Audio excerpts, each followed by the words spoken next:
Welcome, everybody. You know, I was just curious, how many of you guys would be up at this hour anyway if it weren't for this class? So about 6, it looks like.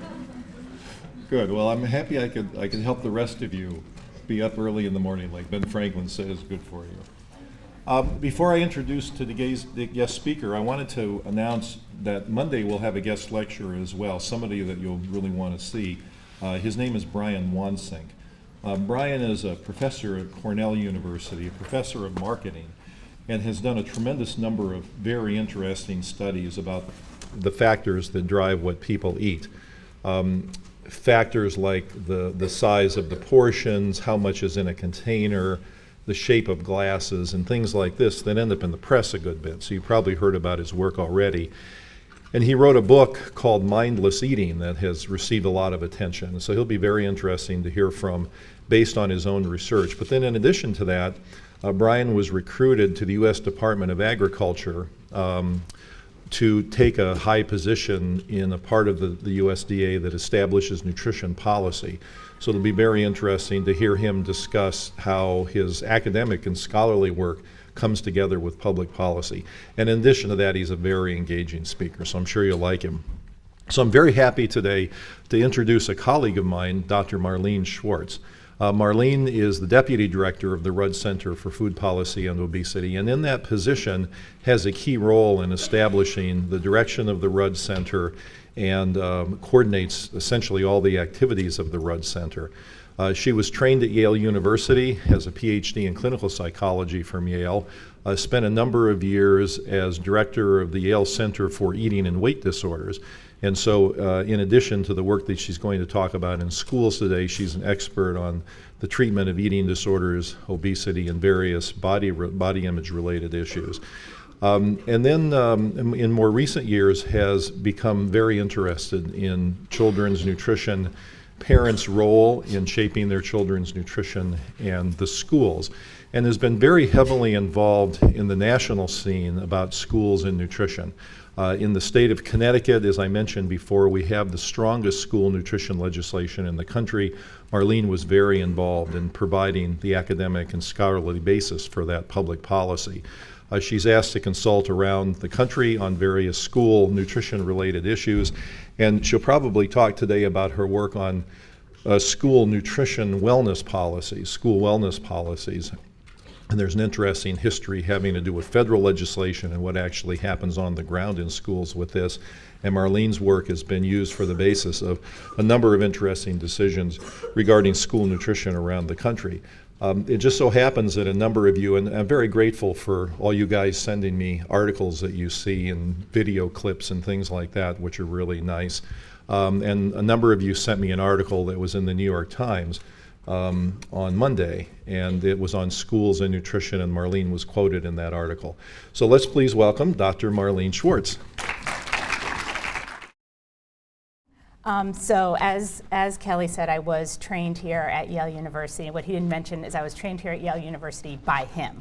And so what you'll notice as I go through my work is it probably will seem very familiar to you in terms of the way that I think about research and the way I think about combining research with public policy. So what I'll be talking about today is a little bit of history about regulating school food. Even though it's something that seems to be a new issue, it actually goes back quite a few decades, and I think it's good to have that perspective.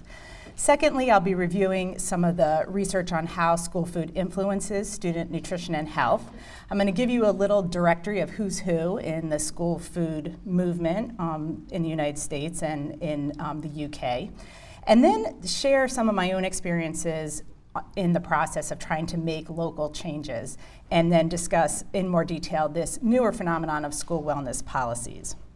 So one of the questions that I often get asked when people know that I care about childhood obesity is, why are you focusing specifically on schools? And there's some pretty clear answers to that question. First, it's where the kids are. So they have access to 95% of all American children, and the National School Lunch Program serves 29 million children each day. So if you can make a change in the National School Lunch Program, you're going to immediately affect the intake of millions of children.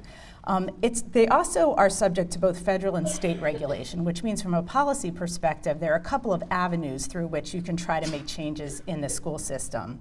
Another thing is I feel like schools have a precedent for setting higher safety and health standards. So I often give the example that when I was in high school, we had a smoking area specifically for students, where if your parents signed a permission slip, you were allowed to go and smoke during the school day.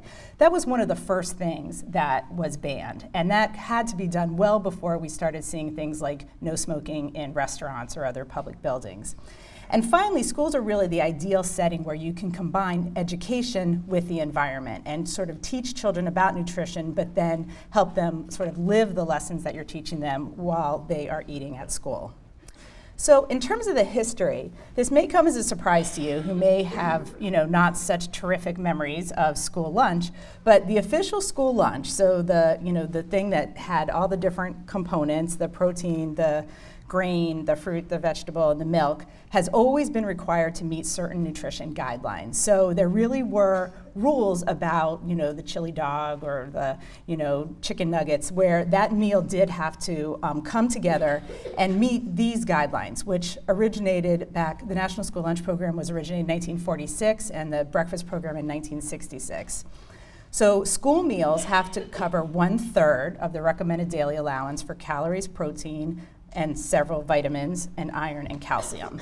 They also are legally supposed to have fewer than 30% of their calories from fat and fewer than 10% of their calories from saturated fat. So people sometimes find that hard to believe, but those are the guidelines that food service directors are required to follow. The problem has been what's called competitive foods. So those are the foods that are sold in addition to the school lunch in the cafeteria. So as many of you probably remember, in the school cafeteria, you had sort of the official lunch of the day, but then there were often other snacks or beverages or just one component of the lunch, like one hamburger or just French fries that you could buy separately. Those are all competitive foods because they compete with the full school lunch. So these competitive foods started coming into schools in the late 60s, and in 1970, the USDA were concerned that some of these competitive foods were being sold by people other than the school lunch program, and so they were essentially taking money away from the school lunch program. So they proposed that any food offered at school during lunch could only be sold by the program. And what that meant is that other groups like, sort of clubs or, the PTA or things like that were not allowed to do any type of fundraising during the lunch period, either through vending, through school stores, bake sales, things like that. Well, in 1972, there was a lot of controversy about this, and the federal authority from the USDA to set this regulation was actually removed and was given instead to the states. So at that point, states could set their own guidelines for whether or not other foods were allowed to be sold in competition with the school lunch. And this was helpful for the people who wanted to do fundraising during school, so these other organizations could then sell food during lunch and get money for their causes from the students. However, then there was a concern that there were very inconsistent state standards. So in some states, the school lunch had no competition. In other states, there was a lot of competition. So in the late 1970s, the USDA got their authority back, and they introduced this concept of foods of minimal nutritional value, which is a term that you hear a lot when you start really getting into the trenches with a school lunch. And these are foods that are defined because they contribute less than 5% of the recommended daily allowance of certain important nutrients, and they fall into 4 categories. They fall into candy, soda water, frozen desserts, and chewing gum. So in 1980, the USDA decided that these foods of minimal nutritional value, which include soft drinks and candy, were prohibited anywhere in school until after the last lunch. So they were trying again to sort of clear out the cafeteria from these other foods. And in doing so, make sure that kids were more likely to buy the lunch. The health advocates didn't like this because they felt it wasn't restrictive enough. They wanted those foods out of the building entirely. But the National Soft Drink Association, on the other hand, thought they were too restrictive. And they said that the USDA was taking advantage of their power, and this law was arbitrary, capricious, and an abuse of discretion, and otherwise not in accordance to the law. So they filed a lawsuit, and they requested a preliminary injunction, meaning that they didn't want this law to go into effect until they had a chance to appeal it. In June of 1980, the district court denied that request. They appealed. And in 1983, the U.S. Court of Appeals overturned the time and place portion of the rule. So what that means is that they said, in fact, these foods, the soft drinks, could be sold in schools. And in 1984, they finally said that those foods of minimal nutritional value couldn't be sold during the meals, but they could be sold before and after the lunch period. And that's pretty much how things have been since 1984. So right now, the situation is that during the school lunch period, the school can sell the regular lunch, they can sell some of these sort of snack items, but not the foods of minimal nutritional value. Those can only be sold early before the lunches start and later after all the lunches finish. So one of the things that's been talked about a lot is that we need an expanded definition of foods of minimal nutritional value. So I have this list up here, and if you just want to take a moment and just jot down which one you personally would consider junk food. Like, what do you think is a food of minimal nutritional value?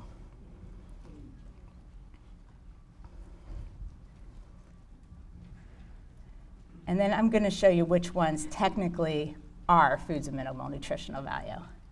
What's striking about this is what's not.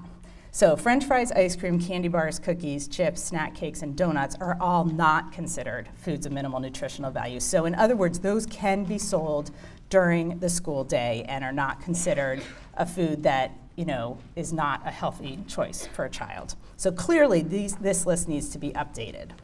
So what does the school food environment look like right now? Well, I quote Kelly, who said it's a 7-Eleven with books in testimony to the U.S. Senate. And in fact, it is remarkably like that. This was from 2004, there was a study looking across the country to look at the competitive foods across elementary, middle, and high schools. And what's striking about this is if you look at the vending category and the high schools, which is in sort of the blue-green color, you can see that over 90% of American high schools have vending machines in their schools. So this is a huge, huge issue. Now, what I think is interesting is when you look at that environment, having the vending machines in your high schools, and how consumption of milk and soft drinks have changed over time for American teenagers. So these are some data from the USDA, and you can see back in the late 70s, boys had about 15 drinks of milk a week, girls about 10, and then both boys and girls had about 7 drinks a week of soft drinks. But by the mid-90s, you can see that milk consumption had significantly dropped and soft drink consumption had significantly increased. So you've got boys, teenage boys tend to be some of the highest consumers of soft drinks, is up to 20 beverages a week. So clearly, there's been a significant shift in what teenagers are drinking, and I would argue it's because back in the 70s, the only thing you had to drink was milk or water from the water fountain, whereas by the mid-90s, 90% plus of these schools had vending machines that sold soft drinks. Now, I'm going to give you a sneak preview of your speaker on Monday, Brian Wansink, because he did a study which has actually been very influential in my own thinking of how to change the school environment. So what he did is he went into office buildings with bowls of M&Ms. He's actually done a lot of M&M studies, which he'll probably share with you next week. But this was one of the M&M studies where he had bowls of M&Ms, and in some offices he put the M&Ms on the desk, and in other offices, he put the bowl of M&Ms over on the printer stand, which, as you could see, was maybe 1.5 feet away from where the person was sitting. And then he and maybe his students snuck into office buildings at night and looked to see how many M&Ms were left in the bowls from these different locations. And amazingly, what they found was that if your M&Ms were right in front of you where you could just reach out and get them, you were significantly more likely to eat those M&Ms than if you had to actually get up and take 2 steps to your printer stand and get them over there. And what's interesting about this is it shows how very subtle changes in the environment, I mean, you don't think of that as being a major difference in terms of your access to M&Ms, can actually significantly influence how many of something you will eat and how quickly you will eat it. So another thing that's also infiltrated the schools is the use of food as a reward in the classroom. And this is just an example. This was a program from Dunkin' Donuts where they told teachers that if their students did their homework, they should hand out these coupons, which were good for 2 free donuts. So in addition to the physical food that's being sold, there's also been an effort on the part of the food industry to get their products sort of advertised and promoted within the school setting. So what influence does this have? How does the environment influence student nutrition and health? Well, there have been a bunch of studies looking at the school environment and what changes it seems to make in terms of student nutrition. And one of them found that students who choose the National School Lunch actually eat 2 times as many fruits and vegetables as children who don't. And this is interesting because, again, the National School Lunch has a pretty bad reputation, but what they found was that if you did order the lunch, which by law has to offer a fruit and a vegetable, you were better off than if you just bought the a la carte items or even if you brought your lunch from home. There's also been research showing that as students transition from elementary school, which tends to have fewer competitive foods, to middle school, where there are more, their diet deteriorates, and they'll eat fewer fruits, non-fried vegetables, less milk, and more sweetened beverages. So again, this was just another way of documenting how the environment can really significantly change the way kids are eating. There's been some research looking at schools that don't have the a la carte or competitive foods, and they found that the students in those schools eat more fruits and vegetables and fewer calories from fat. And finally, one of the studies that I find most convincing is one that looked at high schools. This was done in Minnesota, and they interviewed high school principals and asked them about the types of policies they had that limited student access and consumption of food. So these were things like having a closed campus as opposed to an open campus, whether or not they allowed eating in the classroom, whether or not they allowed eating in the hallway, things like that. And what they found is that the schools that had more policies to limit consumption actually had a lower prevalence of obesity than the schools that had fewer of those policies. And this is a really interesting study because unlike just the others that look more at behavior, this one actually found a link to student weight. In addition to those, there have been a number of large-scale studies that have tried to go in and do interventions at the school level to see if they can have an influence on student weight. And so these tend to include things like nutrition and physical education, teaching the people working in the cafeteria to do different types of cooking. So for example, to use low-fat cooking methods or switch to low-fat versions of foods. Ideas on increasing more physical activity in school, so different types of ways to get kids moving in the classroom so it's not just about PE. A lot of these programs include communication with parents about the importance of nutrition. And then the 2 specific things that have gotten quite a bit of research attention is recommending that students decrease their television watching, because that's been shown to be an important predictor of body weight, and also recommending that students decrease their soft drink consumption.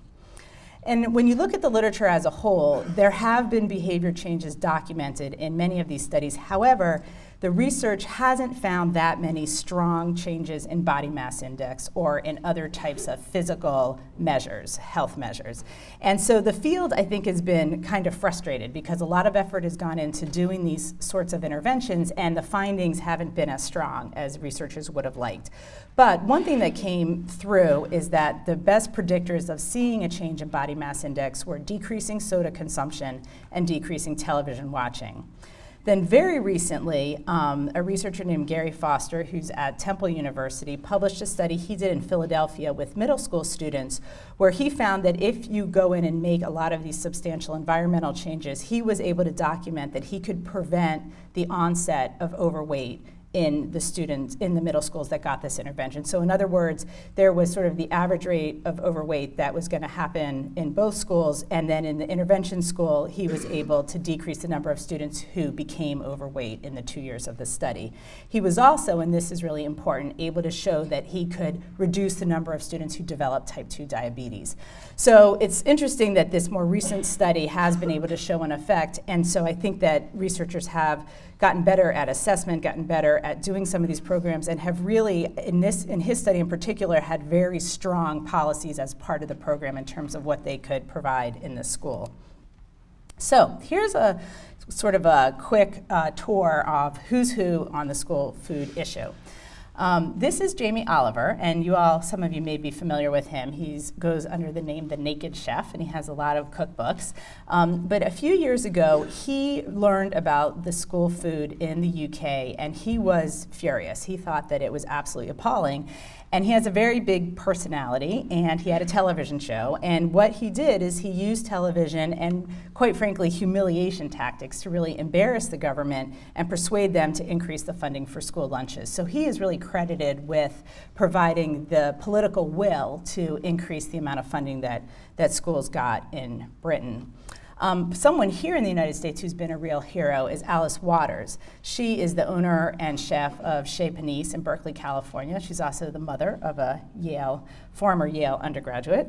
And she created something called the Edible Schoolyard, which is at a middle school in Oakland, California, where they created a garden on the grounds of the school, and they've done a really remarkable job incorporating the gardening and the food that they grow in the garden into not just the cafeteria but also the curriculum. So it's really a model program of how to have a garden in a school and to make it part of the child's experience. And right now there is research going on to try to assess what the effectiveness has been of that program in terms of changing children's overall nutrition and health. Then linked to that program is a woman named Ann Cooper, who was originally a gourmet chef from Vermont. She then went to a place called the Ross School in New York and completely, revamped their cafeteria, and then was recruited to go to Berkeley, the school district where Alice Waters is involved, and take over as the food service director of the Berkeley Unified School District, which is a huge school district, and to prove, and her sort of personal mission is to prove that you can have healthy, affordable food that children will eat. So she's another just really charismatic, high energy person who has taken this on and done what many thought was really impossible, which was to change, the sourcing of where the food is coming from in school lunches, making it, as healthy as possible, and showing that children will in fact eat that food if it's served to them. Then on the political front, another real hero is Senator Tom Harkin, who is from Iowa, and he's been probably the strongest champion of children's nutrition and has introduced a number of bills over the years to set higher standards for school food. And most recently, he was behind the introduction of a federal law that said that every school district in the country needed to write a school wellness policy. And I'll talk a little bit more about this later, but he's really been just sort of a tireless advocate for improving school food. I should also mention the Clinton Foundation has been involved in this issue through the Alliance for a Healthier Generation. And they've done quite a bit of work with the American Heart Association and the beverage and snack food industries, and to help the industries set voluntary guidelines that they have agreed to follow in terms of the types of foods they'll sell in schools. So it's a little bit controversial because those guidelines are not as strong as a lot of public health advocates would like, but at the same time, the philosophy there is that it's better to work with the industry and get the industry to agree to make these changes. Another person is the former governor of Arkansas, Mike Huckabee, and he is another very charismatic speaker, very passionate about this issue, and always talks about his own personal experience of losing 100 pounds. And he's really become a crusader on this. And while he was governor, he, I think, introduced the most comprehensive statewide changes to public schools in Arkansas. So this actually included a lot of things in terms of changing the food they had there, changing the contracts with vending machines. But the part that got the most press was this controversial BMI report cards, which is they had each child get weighed and measured at school. They calculated their BMI, and then a report was sent out to the parents telling the parents what your child's BMI is, where it falls in terms of being normal weight, overweight, or obese, and then some guidelines and ideas of what kind of changes you can make at home. A lot of people felt that this was really inappropriate for the school to get into this, and I think the media was really more upset about it than the parents were, because they've been in Arkansas, they've actually continued this program for, I guess they're probably in about the 4th year of it now, and they've really found that people have gotten used to it, that people are not upset about it. You are allowed to opt out if you don't want to get the information, and what's been great about it is they can now track BMI in the entire state, and so they've been able to show that their efforts have actually leveled off the increase in childhood obesity that they were seeing before. Then right here in Connecticut, locally, I would say another important figure has been our Senate President, Donald Williams. And he has introduced legislation both in 2005 and 2006 to strengthen the nutrition standards we have in schools here in Connecticut. And I'll tell you the story in more detail in a bit, but this did, as Kelly mentioned, result in the strongest legislation in the country on beverages. And then finally, I think credit has to go to the Robert Wood Johnson Foundation, which as a private foundation has committed to spend $500 million on obesity to, as they say, reverse childhood obesity by 2015. And their approach has been not at all a medical model, but much more of a public health model, where their projects all are about improving access to affordable, healthy foods and increase physical activity, and they specifically are focusing on schools and communities. So a lot of the research going on looking at schools right now is being supported by the Robert Wood Johnson. So now I'm going to talk about sort of how you make changes on the local level and tell a little bit about how I got involved in all of this as a parent advocate. So these are my three kids, Anna, Molly, and Charlotte. And Molly and Charlotte are identical twins. Anna is 3 years older than they are. And basically, I was working at the Yale Center for Eating Weight Disorders doing research in this area in the fall of 2002. Kelly was in the middle of writing Food Fight, and my oldest daughter started first grade at the public elementary school. And what I learned right away was that they sell snack every day at lunch. And snack they defined as, ice cream, potato chips, things like that. They called them all snack. So my daughter, of course, came home with 1.50 cents every day to buy this snack. And I was really troubled by this because I really didn't want her to be buying snack, but then I was worried about, upsetting her. So we ended up negotiating, and she was allowed to buy snack on Fridays, but I was really uncomfortable. I wanted to go to the school, but I thought, gosh, she's only been in school for a week. I should probably not go marching in there right away. I just decided to pace myself, and I was going to wait and see what happened. Well, then by December, I got a notice that they were having a family event featuring a cookie eating contest as a fundraiser. And I basically just decided that that was the last straw, that I couldn't really sit quietly while they were having cookie eating contests. Of course, Anna wanted to be in the cookie eating contest. I had to explain, no, you can't. So I called the principal and I decided to get involved. So fortunately, in the district where I live, the principal of my daughter's school was very interested in this issue, and I think, in fact, had probably just been waiting for a parent like me to come along to support her in trying to make some changes. So what I learned is that the food service is self-supporting, and this is really true across the country, that part of what happened with the competitive foods was this vicious cycle where they weren't making a lot of money from the lunch sales, so they started selling the competitive foods to make more money. The more they did that, the lower down their lunch sales went, because kids came in and spent their money on the snacks instead of the lunch, and they really got themselves into a position where the majority of their income was coming from the snacks and not from the actual lunch. So that was problem number one. Number two, I learned that most of the teachers actually didn't want to have all the birthday parties and things like that in the classroom and all the food being brought in for holidays, but they were actually afraid of the parents. So when I heard that, I was like, oh no, I'm sure you should not be afraid of the parents, because I'm sure that most parents feel just the way I do. So I set out to prove that, in fact, they all felt the same way I did. So I decided I would do a survey. So the first thing I did was an online survey in our school district of all the parents, where I asked lots of questions about how you felt about the school food, how you felt about child's nutrition, were you worried about your own child, things like that.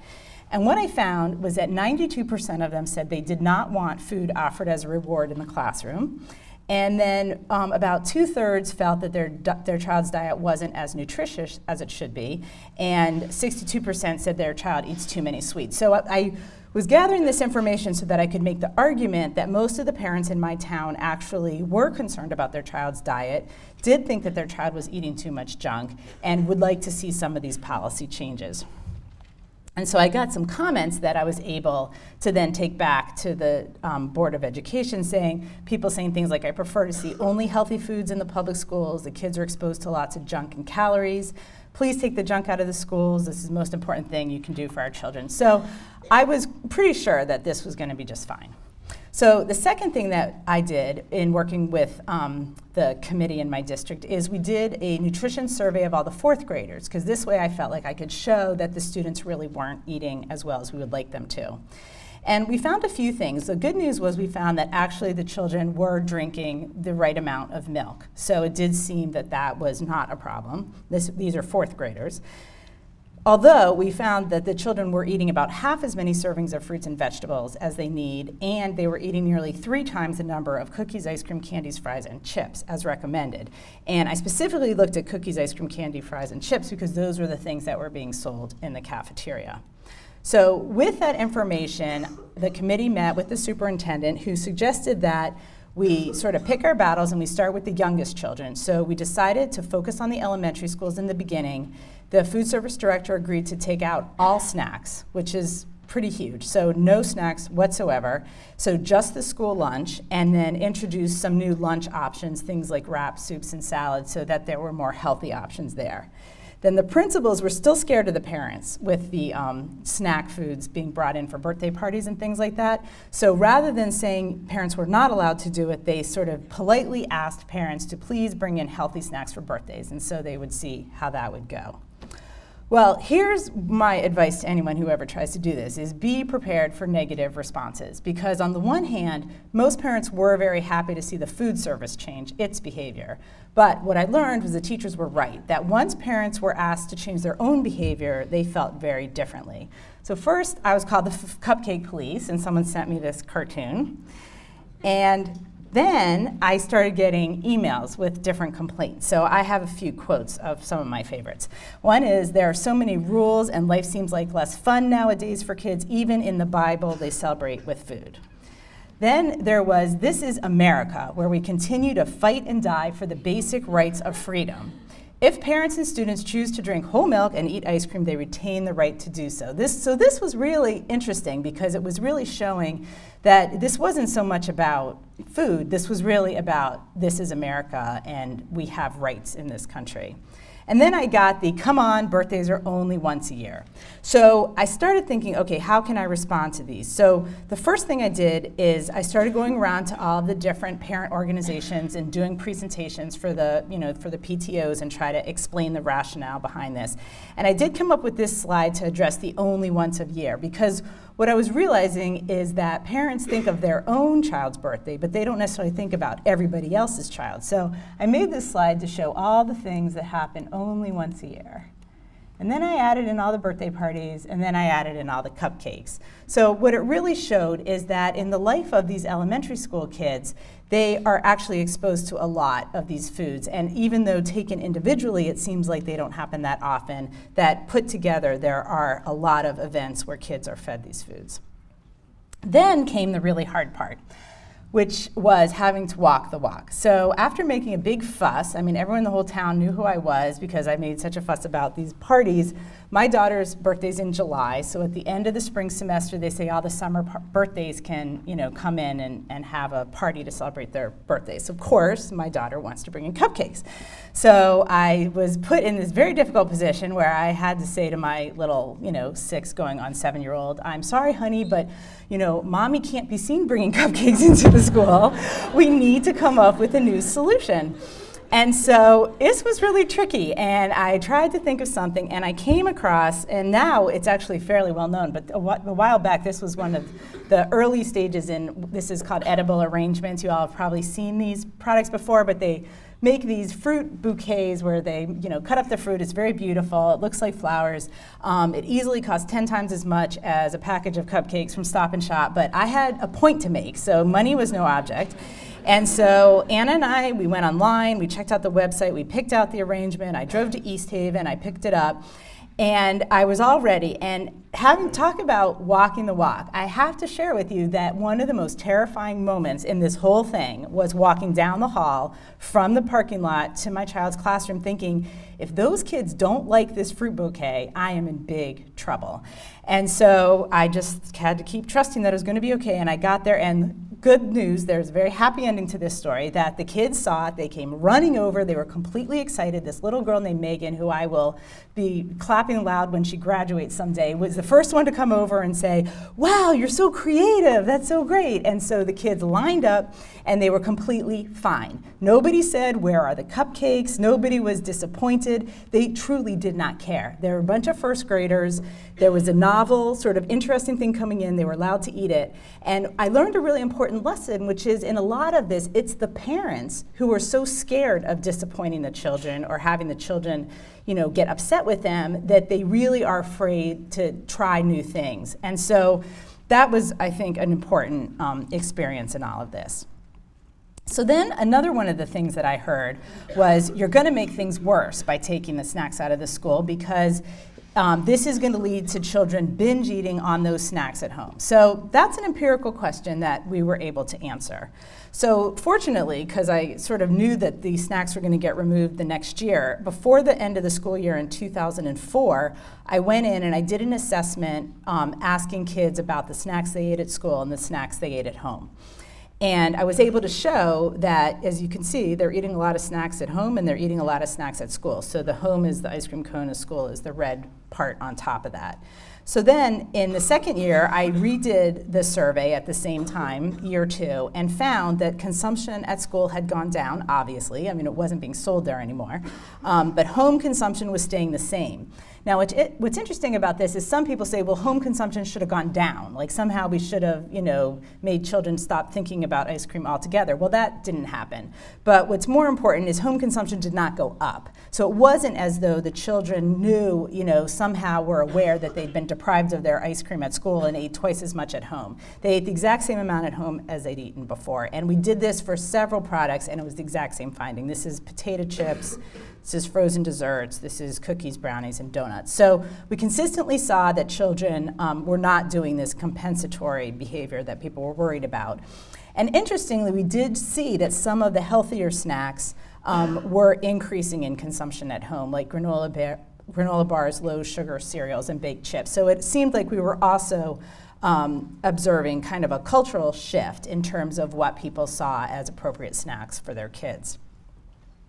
Now, at the same time, a lot of things were happening in the state in terms of changing the snack offerings in Connecticut schools, and I had the opportunity to work with the State Department of Education on a much larger study where we looked at 3 middle schools across the state and 3 sort of comparison schools, and essentially did the same thing. Went in, did an assessment of how the children were eating.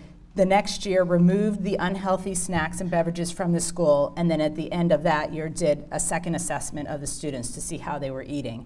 And we replicated the finding from the Guilford study that snack consumption decreased at school and it didn't change at home. It stayed exactly the same. We were also able to get to another question which had been raised, which was that we were somehow going to trigger eating disorders with this type of work, that we were going to increase student concerns, dieting behavior would, skyrocket, and there would be all of these negative effects. So we were able to assess both weight concerns and dieting behavior across both conditions and found that it was exactly the same. That there certainly is weight concern and there is dieting behavior among middle school students, but there was no difference between those in the school where we did the intervention and those in the school where everything stayed the same. So I think that that's really important because unfortunately in this field, there's been a problem of eating disorder professionals sometimes being opposed to obesity prevention efforts because they feel by definition it's going to encourage, sort of unhealthy weight restriction and food restriction behavior. But there really hasn't been evidence of this, not in our research, and in Arkansas, they've also been tracking this. And even with those BMI report cards, they've seen no increase in the reporting of eating disorder behavior or eating disorders. So I think that's an important thing to keep in mind. Then another source of criticism or concern that we were hearing was from other food service directors. So some of the food service directors in the state were making changes, but others said, I can't make these changes because we're going to lose money. So we did do some research, both with the Connecticut data and a colleague of mine, Chris Wharton, reviewed the literature from other places that had tried out these programs and found that schools that make changes like this, on average, do not lose money. And this is a really, really important thing to be able to document. Basically, what happens is, I kind of mentioned that vicious cycle before, is that when you take out the unhealthy a la carte and put in things like baked chips or low-fat frozen yogurt, your a la carte sales do go down. So definitely children are less likely to buy the baked potato chips than the regular potato chips. However, they're still hungry. They have to eat something. So what happens is, most times, is it's as though the kids say, oh, fine, I'll just buy the school lunch since there's nothing good over here with these snacks. And so your lunch sales go up. And so what we know from the previous research, that kids who are eating the school lunch tend to eat better, this is really a win-win, because the nutrition's going to improve, the amount of federal reimbursement the school's going to get from their higher level participation in the school lunch program is going to improve, and I think it's definitely a beneficial thing. But it was a leap of faith for these early food service directors to try it and find out that indeed that's what happened. So getting back to Brian Wansing's M&M study. So I was thinking about this accessibility and the idea that very subtle changes in how close you are, like physically close you are to a food, will affect how likely you are to eat it. And I was visiting my daughter's school and watching the kids go through the line, and noticed that as part of the school lunch, as I mentioned, there are these 5 components: the fruit, the vegetable, the protein, the grain, and the milk. However, in order for a food service director to get reimbursed for selling an official school lunch, students only have to take 3 of the 5 components, and it's their choice which 3 they want to take. So what I was seeing was that kids were taking the protein, the grain, and the milk, and some of them were leaving their fruit and vegetable behind. And so I thought to myself, well, what would happen if, instead of letting them decide whether or not to take it, if the people working there basically put it on their tray or told them they needed to take it, so that when they left, when they walked out of the line and went to sit down, there was a piece of fruit sitting on their tray. So I approached the committee with this idea. One of the principals was willing to give it a try, so we randomly assigned 2 elementary schools to the experimental and the control condition, and in the control condition, they just left it the way it was. The kids could make a choice. In the experimental condition, we trained the food service directors to say to the student, or the people working there, to say to the student, would you like juice or milk? Because both milk and 100% juice would count as a fruit serving. And so basically the implication of that question is, you're taking one or the other. Which one would you like? So they did that. And in the control schools, what I have here is showing how many kids took the juice and the fruit and the juice, and how many kids actually then ate the juice and the fruit. And I had parent volunteers go in and observe, and then we collected the trays at the end so we could actually measure and see how much they ate.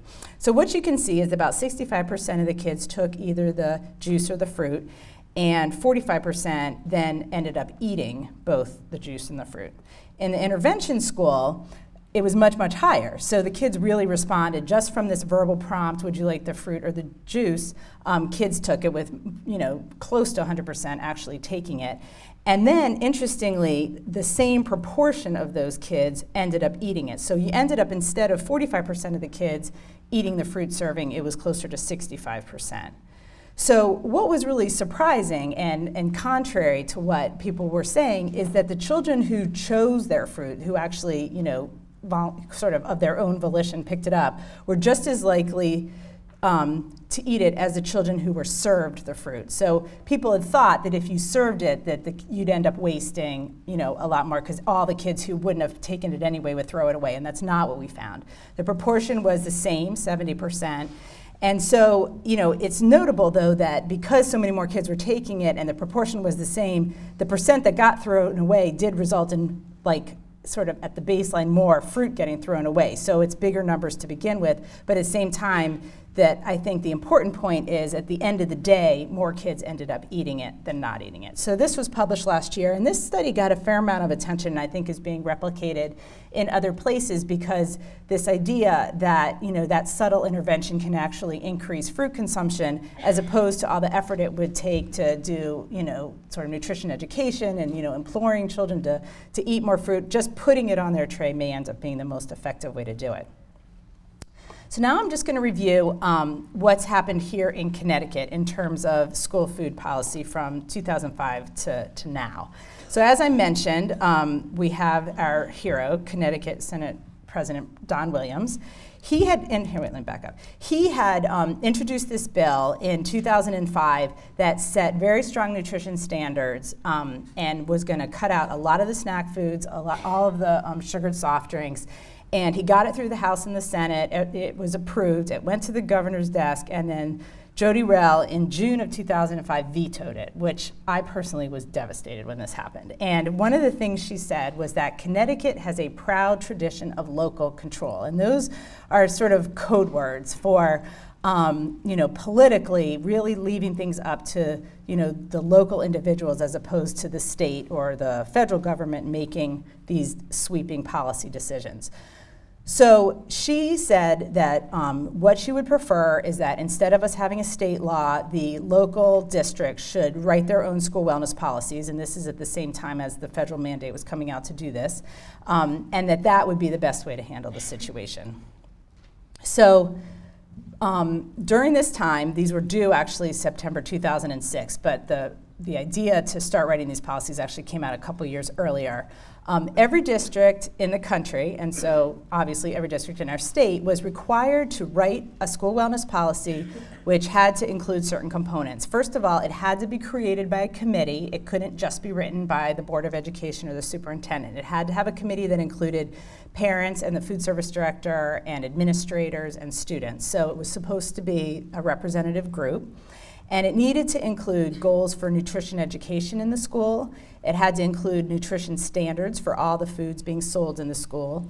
It had to have goals for physical activity, and it had to have a plan for measuring implementation. So I really felt like the law was written in a way that really encouraged people to do a very kind of thoughtful job putting together their policy, but what it didn't have was any actual requirements for the quality of the policy. So they didn't set any standards, for example, for nutrition, for what foods you could sell. They just said you need to set some standards at your local school district.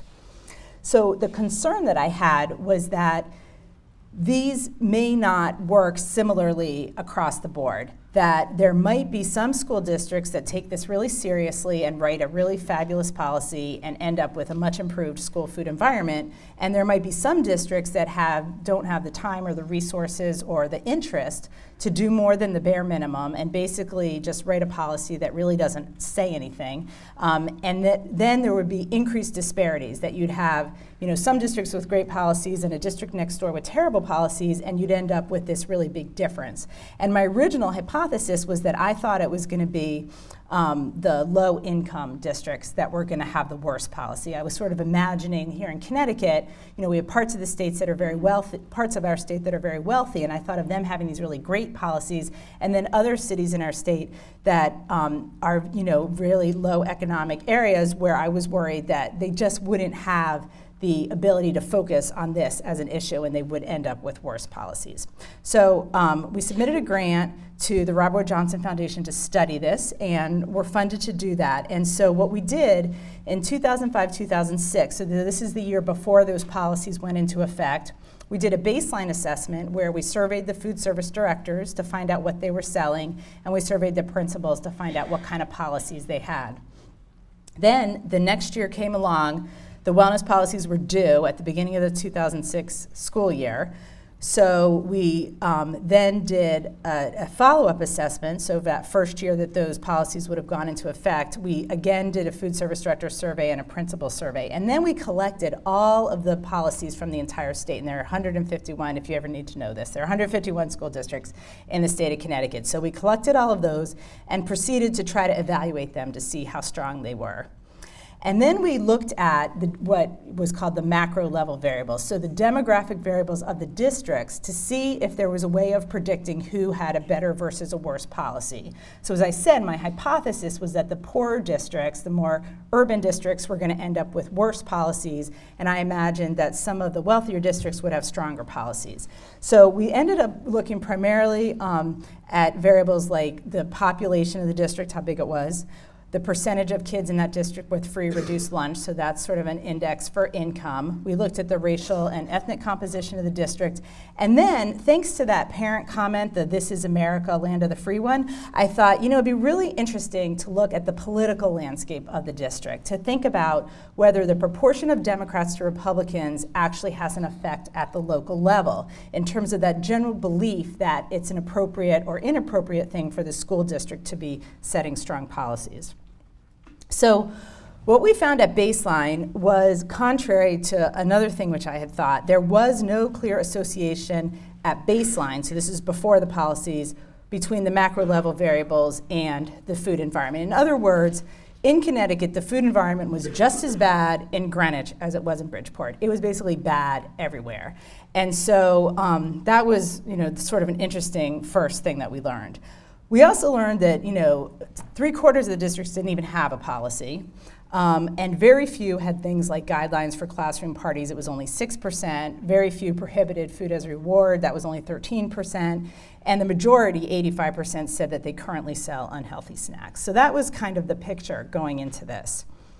So then, as I said, we collected the policies and we proceeded to code them. And we came up with this sort of complicated coding system where we had these 7 domains where we wanted to assess how strong of a policy it was. And these were nutrition education, standards for the school lunch program, standards for the competitive foods, physical education, physical activity, a category we called communication and promotion, so that had to do with efforts to engage the parents and to make sure that all the messages in the school were consistent with each other. And then evaluation, what type of plans did they have for evaluating their policy. What we then found was that those macro level variables did predict the policy quality, but in exactly the opposite way that I had thought. So I was completely wrong on this study. Basically, the more dense districts, so these were the big city districts, tended to have better policies, not worse. That the more free and reduced lunch, the higher those levels were in the district, again, the better the policies were. And then my political landscape variable, amazingly, came out to be significant, where the proportion of Democrats to Republicans predicted a stronger policy. So in other words, the more Democrats, the stronger the local school wellness policy was. Now, one question was, there's a relationship between the political sort of landscape and the income, sort of socioeconomic status. So I did control for that in my analyses and found still that political landscape was a significant predictor. So in the meantime, we're doing our study. We've been funded to do this pre-post thing.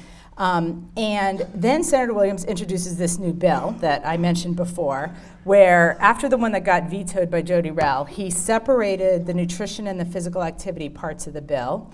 He set these super strong beverage standards. And then they created an innovative program where they provided a financial incentive for districts to follow certain food nutrition standards for their competitive food. So it's a little bit complicated, but instead of requiring all the districts to only sell snacks that met certain guidelines, they basically told districts, you can choose to participate or not to participate in this program, but if you choose to participate, we will pay you 3 times as much money for our reimbursement for your program as we typically would. So it was a pretty nice sort of incentive for them.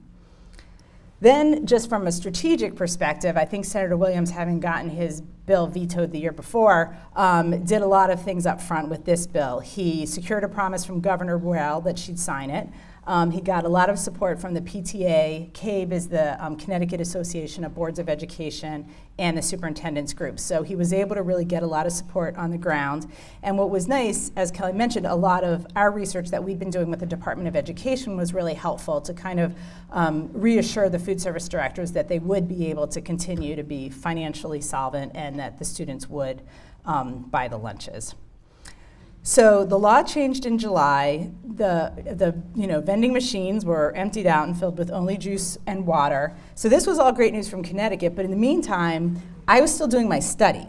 So it really messed up my study, because part of my study was to see if these policies were going to actually change what foods were available. So how many districts were going to, for example, take out soda as part of their policy. Well, I was never able to look at that because they all had to take it out. So I was still glad that the law passed, but it did mean that my outcome variables had to be adjusted. So as I said, there was this healthy food certification program where the districts could agree to participate and get this money. So instead of looking just at what was being sold in the district, I was able to look specifically at the districts that chose to sign up for this program and those that didn't. So luckily, from a research perspective, exactly half of the districts signed up in year one for the program. And at baseline, or in looking at the ones that signed up versus the ones that didn't, there was no significant difference on any of the demographic groups. So it wasn't as though it was only the wealthy districts that signed up or only the poor districts that signed up. It was really a mix. And so what I was able to do, and let me just walk you through this, is I was able to look at the year before the school wellness policies went into effect, how many unhealthy a la carte snacks were being sold. This one's for elementary schools. And before and then after. And I was able to split up the districts that were just using their own personal local school wellness policy, so that's the local standards yellow line, and compare them to the districts that chose to sign up for the healthy snack or the healthy food certification and that were actually using the state standards, so that's the red line. And this is a significant interaction, and what it shows is essentially that local control, or sort of leaving it up to the district, it meant there'd be some improvement. I mean, the line does go down. So it wasn't as though the local policies did nothing, but they definitely didn't do as much as the state policy. And so it's kind of a tricky message to give when people ask, were school wellness policies successful? Well, yes and no. They were successful in that they did improve the picture, but they certainly didn't improve the picture as much as a strong state policy was able to. And we found this is the same thing for the middle schools and for the high schools. And you can see that in the middle and high schools, the line did go down, but it didn't go down all that much. So there's still quite a bit of unhealthy food in the middle schools and high schools that did not participate in this. Okay, so kind of to summarize this, we did see a significant reduction in the sales of all the unhealthy snack categories in all the levels. We also saw that the schools that participated in this voluntary healthy food certification had much greater reductions in their unhealthy snacks.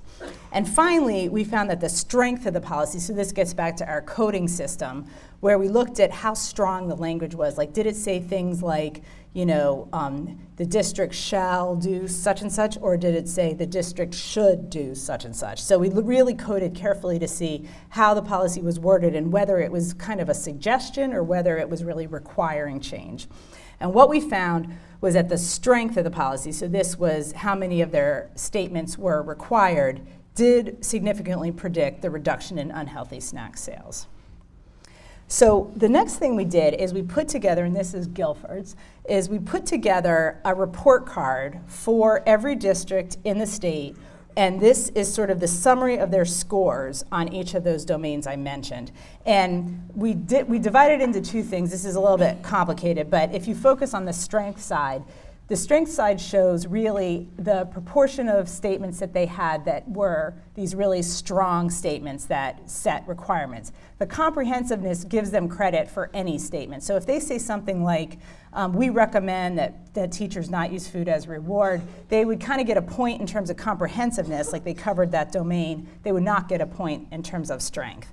So we put together these report cards. These were sent out to each of the districts and posted online. And then, you can't really see this very clearly, but we showed them exactly how they scored. So we went through every single item, there are 96 of them, of the things we were looking for in these policies, and we gave them their exact score and explained how they got it. And the idea behind this was really, it's almost like an intervention in a way to see if giving this feedback to the districts, showing them how they scored, would in fact really motivate them to do a better job, to rewrite their policy and to resubmit it. And fortunately, the Commissioner of Education in Connecticut was really back to this effort and wrote a letter saying, here's your score, we will be asking for your policies again in a couple years. So there's really a I think, motivation for the districts to take this seriously. Because one of the biggest criticisms of the school wellness policies was that people felt like, the districts would write the policy, they'd stick it on a shelf, and nothing would ever really change. So what we're really trying to do here in Connecticut is make sure that that does not happen.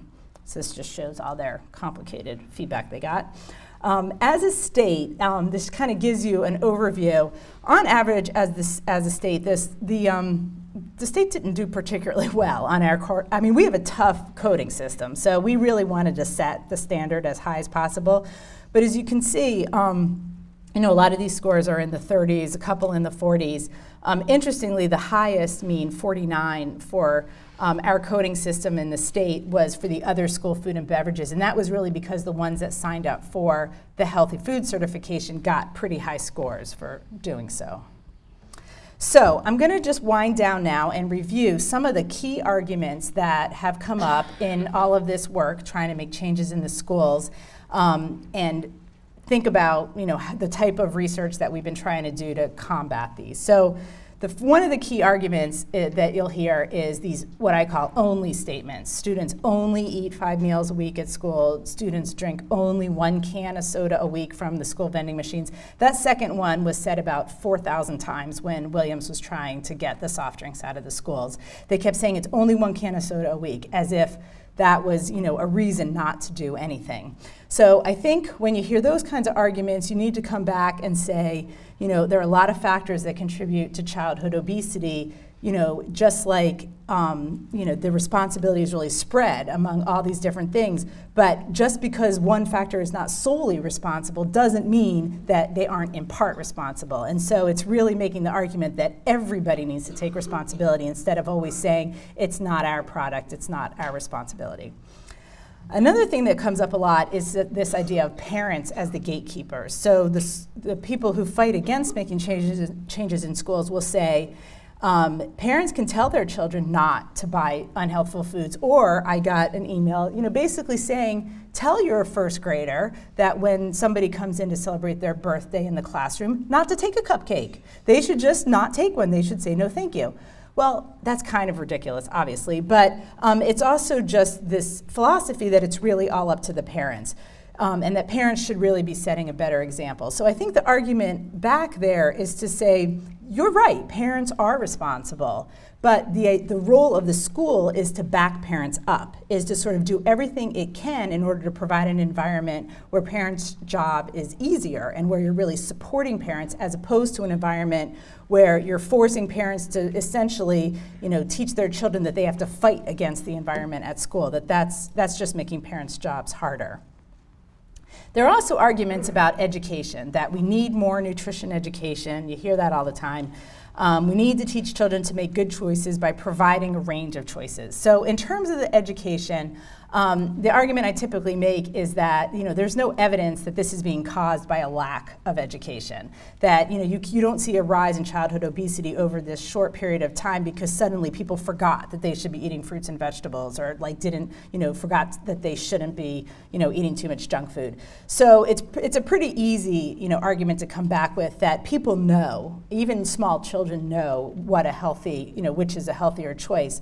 But that's not what is keeping them. Not knowing isn't what's keeping them from making the healthy choice. That it's really about the environment.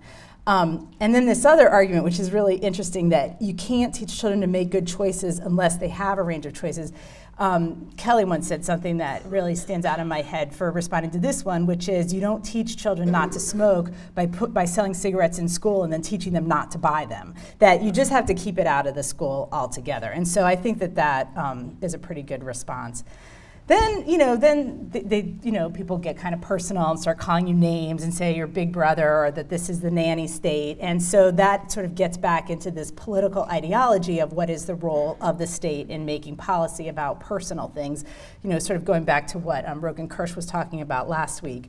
Another big criticism was unfunded mandate, that whenever a state policy goes into effect that doesn't provide more money for the schools get angry, and that's understandable. So I think Connecticut provides a nice model for that, and that they did provide a financial incentive.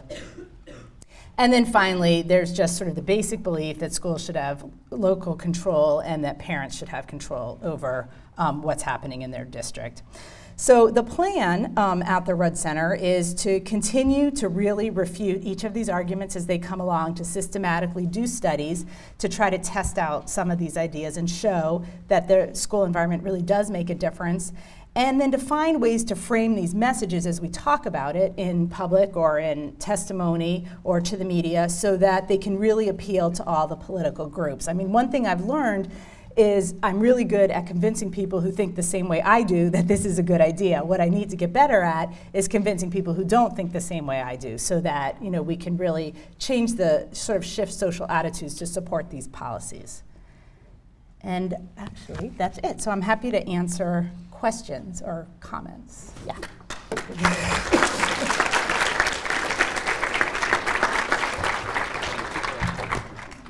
Okay.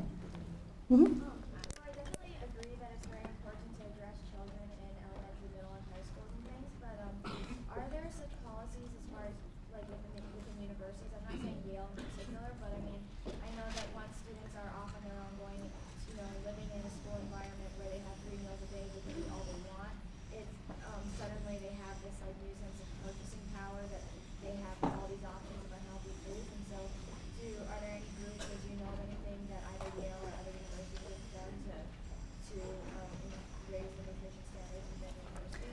So the question is, it makes sense to do these things sort of K through 12, but at the university setting, people sometimes have this new freedom and can eat all they want, and are there efforts to change what's available in the university? Is that right?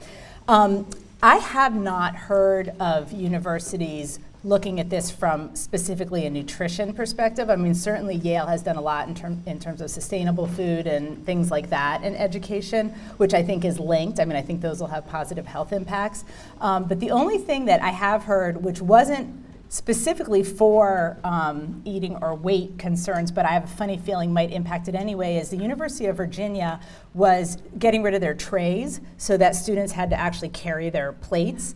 And this is also sort of a Brian Wansink inspired idea that when you make it harder for people to carry a lot of stuff, they'll probably end up carrying fewer things. And in the end, I would not be surprised if the University of Virginia students were eating less because of that. But the reason for it was all about the environment. It wasn't about weight. So that's the only thing I've heard of. Any other questions?